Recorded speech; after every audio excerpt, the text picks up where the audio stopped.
Ini hebatnya Allah. Allah ngendikan begini, falola in kuntum ghaira madinin tarji'unaha in kuntum shadiqin. Falola idza balaghatil khulqum wa antum khina idin tantur. Hei para pendakwah Tuhan, hei para orang yang mengaku dirinya Tuhan. Boyo jangan mati, Tuhan kok mati. Mbok ketika nyawa kamu sampai tenggorokan, kamu tarik lagi, Tuhan kok mati kan? Itu falola in kuntum ghaira madinin tarji'unaha in kuntum shadiqin. Maksud saya, mbok yo kiai itu niru saya gitu. Supaya konstitusi Islam itu utuh, sehingga semua orang tuh nikmati sarana yang dikasihkan Rasulullah SAW. Sukses ninggal zina ya janjinya surga, ngerawat anak yatim ya surga, peduli sosial ya surga, la doror wala diror, tidak merugikan orang lain ya surga. Sehingga varian Islam itu banyak. Saya sebetulnya datang itu bukan untuk ngaji, untuk ngakui bahwa semua versi sejarah itu menulis Islam pertama itu ada di Aceh. Nggak ada versi lain. Tapi apakah itu orang Aceh? Lah itu mungkin versinya yang berbeda. Apa pendatang, apa. Karena saya ini dikenal sebagai penekun tafsir, saya akan cerita tentang tafsir. Saya tadi pagi rapat di kantor Kemenak. Di sini dikawal Pak Zarkasi, kebetulan beliau teman dari Pak Jamhuri. Jadi sebetulnya menurut Imam Tobari, ya ini mohon didengerin, Imam Tobari itu punya karangan yang disebut Umut Tafasir. Nggak ada tafsir kecuali nginduk kitab tafsir apa? Tobari. Termasuk tafsir Jalalain, Imam Suyuti, semua kitab tafsir itu nginduk tafsir Tobari. Di antara makalah paling terkenal adalah beliau bilang Quran itu mudah difahami bahkan oleh orang kafir. Bahkan oleh orang kafir itu dengan arti yang positif. Dulu cerita Islamnya Sayyidina Umar, kita tahu karena mendengar apa? Iparnya membaca surat apa? Toha ma anzalna alaikal qur'ana litasqa. Terus beliau masuk Islam. Tapi yang ingin saya ceritakan di sini adalah riwayat Imam Bukhari dalam kitab Shahihul Bukhari. Sampeyan cari di kitab Tafsir ketika mentafsirkan surat Wat-Tur. Ketika perang Badar, itu yang menang itu orang Islam. Dengan logika yang enggak masuk akal. Orang Islam itu jumlahnya 313. Orang kafir bersenjata lengkap jumlahnya berapa? 1000. Singkat cerita, terus kemudian yang kalah itu dulu ya, hukum dulu itu yang kalah itu ditawan, termasuk tokoh-tokoh Quraisy. Di situ termasuk ada pamannya Nabi namanya Said Abbas, itu ikut ditawan. Ada orang pinter namanya itu Jubair bin Mut'im. Orang pinter ini disuruh tokoh-tokoh Quraisy untuk negosiasi membebaskan tawanan-tawanan kafir Quraisy. Pas datang di masjid, itu Nabi sedang baca Wat-Tur wa kitabim mastur fi raqim mansur wal baitil ma'mur was saqfil marfu. Terus didengerin, Nabi itu sambil sholat, bukan acara seminar atau kajian ilmiah, bukan. Nabi bacanya ketika sholat maghrib. Tapi di situ terus kemudian Allah berlogika. Mbok yang kamu anggap Tuhan, mbok yang kamu anggap Tuhan itu ya punya reputasi, punya prestasi. Am khalaqus samawati wal ard. Mbok yang kamu pertuhankan itu punya reputasi menciptakan langit dan bumi. Sehingga disebut Tuhan itu agak keren lah, punya reputasi bangun langit, terus Tuhannya langit, bangun bumi, ya kemudian Tuhannya bumi. Ini yang kamu pertuhan tuh lahirnya di bumi, mati jadi mumi di pertuhan, itu kan aneh. Itu terus mikir ya, kalau gitu Tuhan itu tidak yang sementara kita pertuhan. Tuhan adalah yang menciptakan langit, bumi. Sebab itu Imam di sini termasuk Pak Jamhuri menekuni di ilmu tafsir, ilmu Quran TPQ di LP3 Jakarta. Ketika Allah menamakan dirinya Tuhan dan memang Tuhan, itu Allah ngendikan hadza khalqullah fa'aruni madza khalaqal ladzina min duni. Ini saya Tuhan menciptakan langit bumi. Mbok yo kalau kamu ngaku Tuhan ya menciptakan langit bumi, jangan ngaku Tuhan tanpa prestasi. Ada lagi ayat di awal Ahqaf.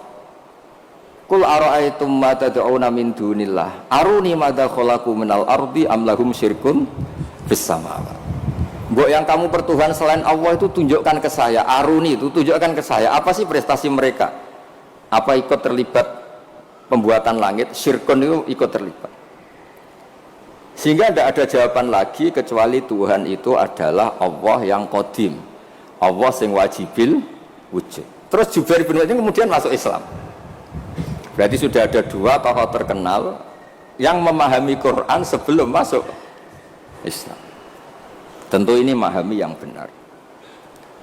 Sebab itu sabda Rasulullah SAW, saya ini bangga punya mukjizat yang tidak musiman, kata Nabi, yaitu Quran. Kata beliau yang dikutip di Sahih Bukhari di awal Mukjizatul Quran, kata Rasulullah, sabda Rasulullah, ma minal anbiya'i nabiyyun illa qad utiya minal ayat ma mithluhu amana alaihil bashar. Wa inna ma kana alladhi utituhu wahyan auhahu wa ilayya fa arju an akuna aktsarahum tabi'an yaumal qiyamah. Semua nabi itu punya mukjizat tapi bentuknya fisik. Karena bentuknya fisik, maka ketika mukjizat itu sudah lewat, enggak ada saksi lagi. Misalnya tongkat Nabi Musa bisa membelah laut, bisa jadi ular besar. Kita sekarang kan enggak bisa membuktikan itu. Kalaupun itu nyata di masa lalu, saksinya sudah meninggal. Tapi mukjizatnya Quran ila yaumil qiyamah. Nah, ngendikane semua ulama, terutama mukjizat rasionalitas berpikir. Saya cerita sedikit, saya biasa bahasa Jawa, tapi ini harus bahasa Indonesia karena kayak di luar negeri. Saya tadi kan rapat di Jakarta, kayak masih di Indonesia. Setelah di pesawat semuanya orang Aceh, ngomong itu kayak orang Thailand. Ini saya di luar negeri apa masih di Indonesia itu. Saya tidak tahu imam masjid tadi ngerasani apa. Tahu-tahu saya disuruh ngaji tapi nggak ngerti satu bahasa apa. Kayak mantra. Jadi ini saya kayak di luar negeri. Jadi saya di luar negeri 2 kali, 1 ke Madura, 2 ke Aceh. Sama-sama nggak paham. Mukjizat tertinggi adalah dalalatun aqliyah atau hujjatun aqliyah. Sebab itu agama ini Allah memaklumatkan liqaumi yaqilun liqaumi yatafakkarun. Fir'aun itu jumawa, zalim, ngawur, semua kesalahan ada di Fir'aun. Memaklumatkan diri sebagai Tuhan. Saking yakinnya dia Tuhan, itu ketika Musa, Fir'aun, kamu tuh harus nyembah Tuhan. Dan Tuhan kamu siapa Musa? Rabbus samawati wal ard, yang menuhani langit dan bumi. Kata Fir'aun, soal menuhani bumi, saya jalan kemana-mana gak ada Tuhan selain saya. Kata. Soal kemungkinan Tuhan Anda di langit, saya mau bikin piramida yang tinggi. Nanti saya akan melihat Tuhan kamu ada apa enggak. Dia bilang ke arsitekturnya, ya Haman ibnili sorhal la'ali abluhul asbab as-samawati fa'attali'a ila ilahi Musa. Saya akan bangun piramida yang tinggi, nanti saya intip Tuhannya Musa itu ada apa enggak. Musa pusing kan, karena beliau sebagai Tuhan pun nggak pernah lihat Allah, apalagi ini apa Fir'aun itu. Kalau piramida jadi, Fir'aun naik nggak melihat Allah, terus disimpulkan nggak ada, repot. Ternyata kalahnya Fir'aun dan yang menjadikan orang sekeliling Fir'aun itu iman, itu dengan logika sederhana. Ya sudah, kalau Rabbus samawati wal ardi kamu nggak percaya, Nabi Musa ganti jurus. Kalau orang bilang ganti logika, Rabbukum wa rabbu abaikumul awwalin, yang menuhani nenek moyang kamu. Itu orang sekeliling Fir'aun terus tahu kalau Fir'aun itu gak Tuhan. Ini kalau dia Tuhan, terus bapaknya Tuhannya siapa, mbahnya siapa, kakeknya siapa. Karena Tuhannya itu punya tanggal lahir. Masa Tuhan lahirnya dulu bapaknya, dulu mbahnya, lalu babanya itu yang menuhani siapa? Jadi disebut Tuhan itu siapa? Yang menuhani nenek moyangmu. Berarti apa? Fir'aun itu wujidah ba'da alam yakun. Dia ada dimulai dari ketidak ada. Berarti zaman dunia nggak ada Fir'aun ya tetap baik-baik saja. Matahari ya tetap tugas, rembulan ya tetap tugas. Yang orang miskin yang teruskan miskinnya, yang orang kaya yang teruskan kayanya, normal semua. Yang orang hitam yang teruskan hitamnya, yang ganteng yang teruskan apa? Ganteng. Normal semua. Tanpa ada Tuhan, yaitu logika itu membentuk orang-orang sekeliling Fir'aun itu terus menjadi iman. Makanya disebut waqala rajulun mu'minun min ali fir'aun yaktumu imanah. Ada banyak orang yang iman tapi menyembunyikan imannya. Karena nggak bisa bendung logika yang dibawa oleh Al-Qur'an. Makanya disebut qul falillahil hujjatul balighah. Quran Allah yang dilewatkan Rasulullah itu punya logika yang tidak terbantahkan. Disebut al-hujjatul balighah. Sebab itu penting membawa ulang Quran dengan logika-logika yang ilmiah. Saya kenapa matur begini? Saya ulang lagi, saya sebenarnya nggak niat ngaji, tapi ini diminta dan bentuk penghormatan saya karena hampir semua penulis itu yakin Islam pertama di Aceh. Tapi ya tidak usah jumawa karena yang bawa ada orang Aceh. Jadi ya tapi ya harus bangga lah bagaimanapun itu di bumi Aceh. Tapi jangan ditulis sejarah dan oleh orang Aceh, ya tidak usah, biasa aja. Kayak Islam besar itu di Medina, tapi yang besarkan orang apa? Mekah. Orang Mekah ya tidak usah jumawa. Nabi Muhammad SAW itu tidak Mekah asli. Beliau itu Aryaniul asli karena punya darah Khalilur Rahman Ibrahim. Orang Ibrahim itu orang Musol, marganya Arya. Makanya banyak orang-orang soleh disebut Arya. Arya itu marganya Nabi siapa? Ibrahim. Sehingga orang Mekah bangga Nabi itu Arab-Arab, Nabi Muhammad ya nggak suka. Saya ini turunan Ibrahim. Ibrahim itu orang Aryani, orang Irak. Nah, orang Mesir juga seneng karena Siti Hajar itu orang apa? Mesir. Nabi Ibrahim nikah sama Siti Hajar, punya putra Ismail, kemudian melahirkan bangsa apa? Arab. Dan bentuk penghormatan Allah pada orang-orang kampung, orang-orang pedesaan. Yang menjadi dagingnya Nabi itu apa? Susunya, air susunya al-halimatus sa'diyah. Jadi Nabi itu disusui oleh imro'atun badawiyah, perempuan desa, yaitu halimatus. Maka pada diri Nabi itu ada Mekahnya, ada Mesirnya, ada Aryaninya, ada daging yang tumbuh dari labanul murdiah, yaitu halimatus sa'diyah. Maka ngendikane guru saya Kiai Memun, juga ngendikane Bapak, memang Nabi itu didesain supaya semua orang itu bangga. Misalnya sampean wong desa bangga biye-biye sing nyusui Nabi ku halimatus sa'diyah. Ya, sampean harus bangga jadi orang Aceh. Islam pertama itu di Aceh. Tapi kalau ditanya orang mana, terus pokoknya di Aceh terus. Karena kalau dijawab dari mana itu kayaknya terus gimana gitu. Jadi pokoknya Aceh itu bumi pilihan Allah untuk pertama ada apa? Islam. Ya saya ulang lagi. Logika ini mengalahkan kekuatan apapun.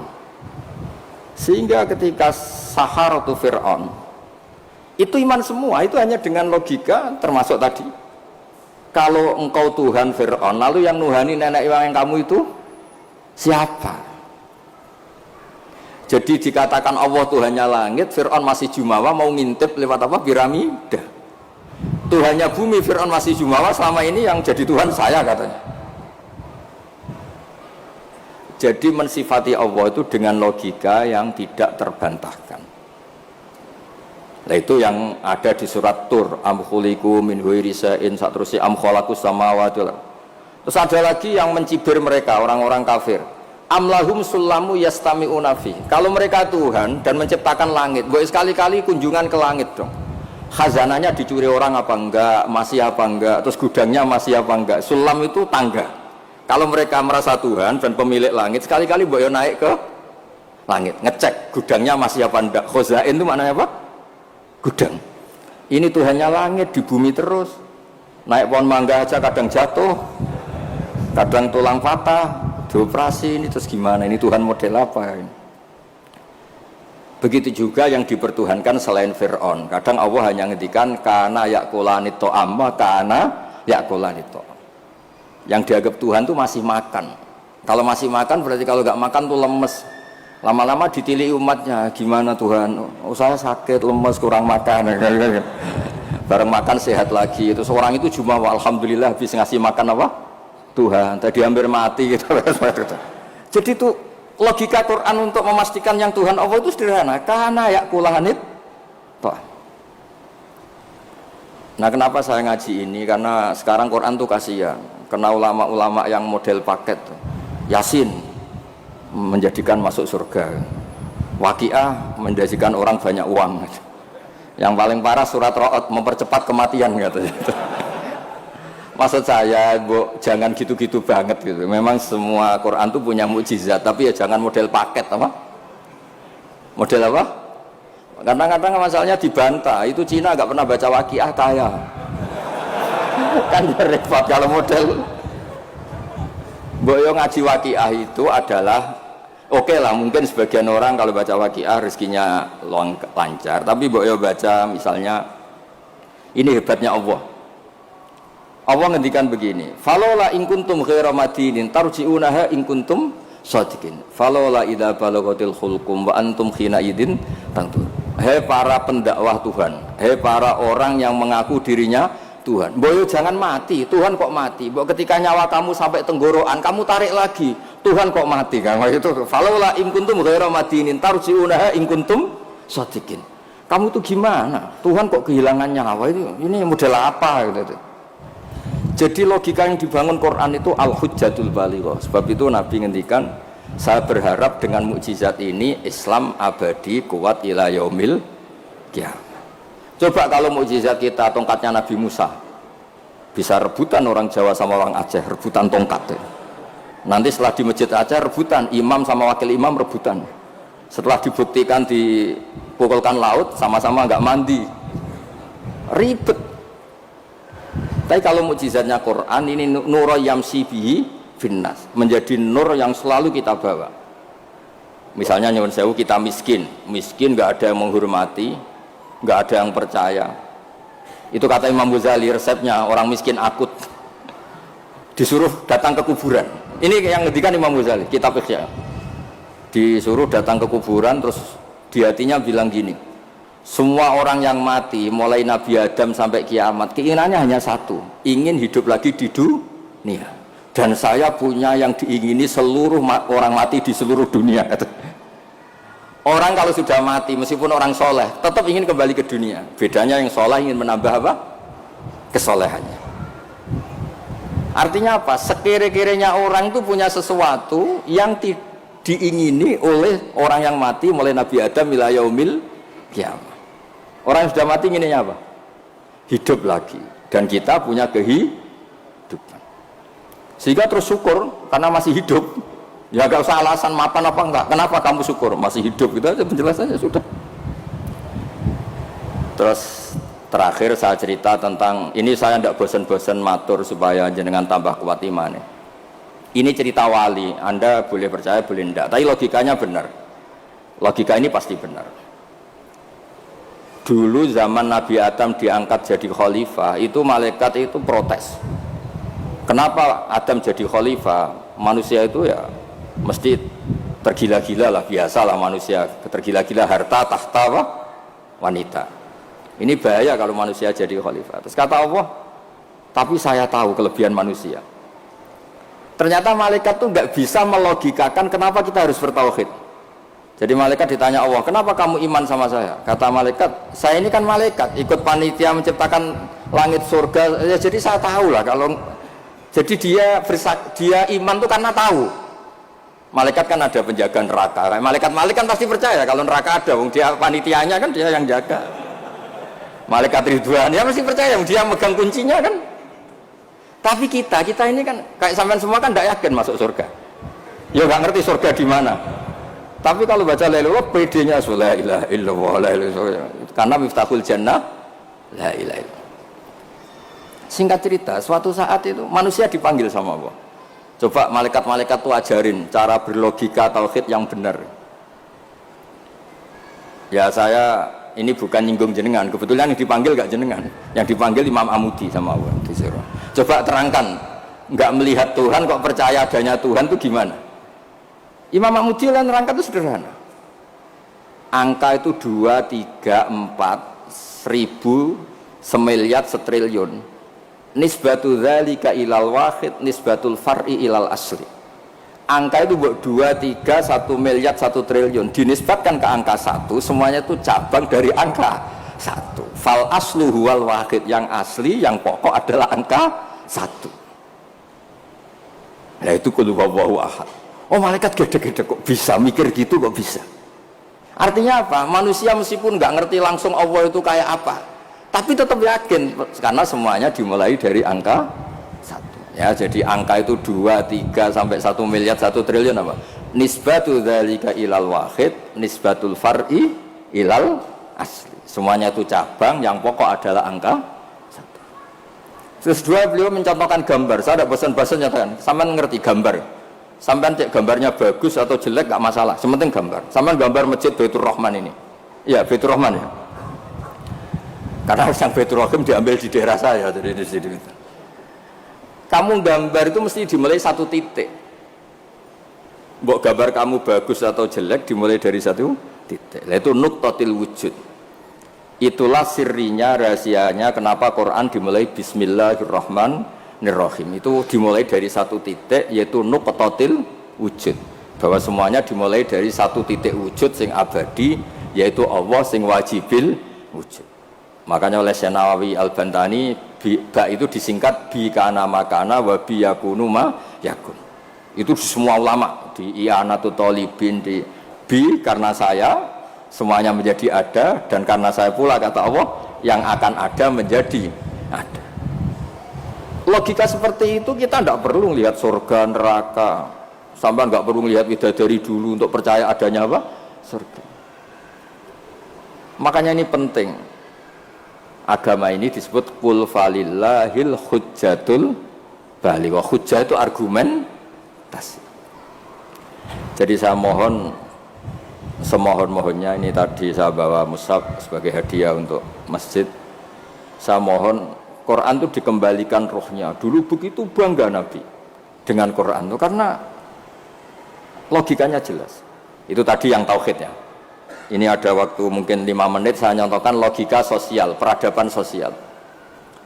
Kenangannya orang Madinah, kata orang Madinah, kunna abkhasan nasi kailan. Dulu kita ini orang yang sangat buruk dalam transaksi. Yaitu kalau kulak, kalau orang Aceh bilang apa? Tengkulak itu. Kalau kita beli ingin 1 kilo ya dapat apa? 1 kilo. Kalau 1 pintal ya dapat apa?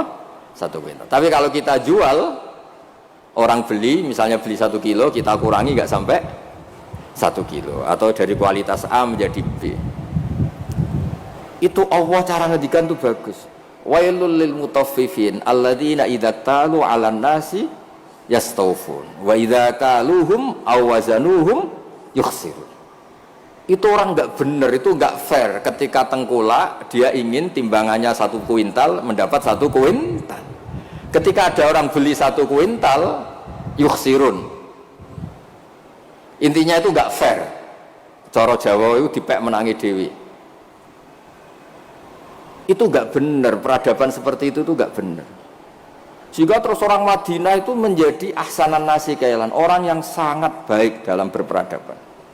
Kalau ingin dihormati orang ya harus hormat. Kalau enggak ingin disakiti orang, yang jangan menyakiti orang, sehingga kita tidak melakukan tatfif. Tatfif itu curang, enggak fair.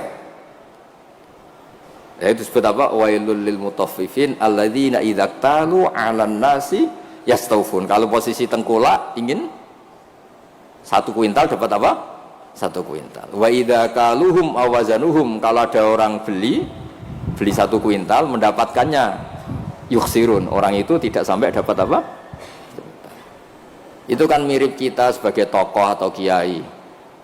Kita tidak hormati umat kita, tapi kalau umat kita tidak hormati kita, kita marah. Itu tidak fair. Kalau ingin dihormati orang, ya harus menghormati orang lain. Saya beri 1 contoh betapa hebatnya Rasulullah SAW. Orang itu kan iman sama Nabi. Yang iman ya macam-macam. Ada yang soleh, ada yang setengah soleh, ada yang soleh banget, ada yang dolim banget. Tapi kata Nabi, semua yang iman saya tetap semuanya masuk surga. Soal neraka dulu itu sudahlah, sementing nanti akhirnya masuk surga. Karena itu fair, masa sudah iman ke saya kemudian tetap saja gak masuk surga, terus untuk apa? Sebab itu Nabi ngintikan syafaati li ahlil kabair min ummati, meskipun salah kalau itu umatku bersyahadat tetap tak kasih apa? Syafaat. Dan Quran sendiri memaklumatkan summa awrasnal kitab alladziina astafaina min ibadina. Quran ini bisa berguna untuk siapapun. Faminhum dzalimul li nafsi. Yang orang yang zalim pun itu dapat syafaatnya apa? Quran. Wa minhum muqtasid. Itu fair. Artinya fair itu Nabi diimani oleh sekian orang, kemudian tiap malam bertahajud.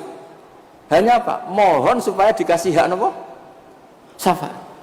Karena beliau tahu, setahu-tahunya kalau umatnya banyak yang salah itu setahu-tahunya.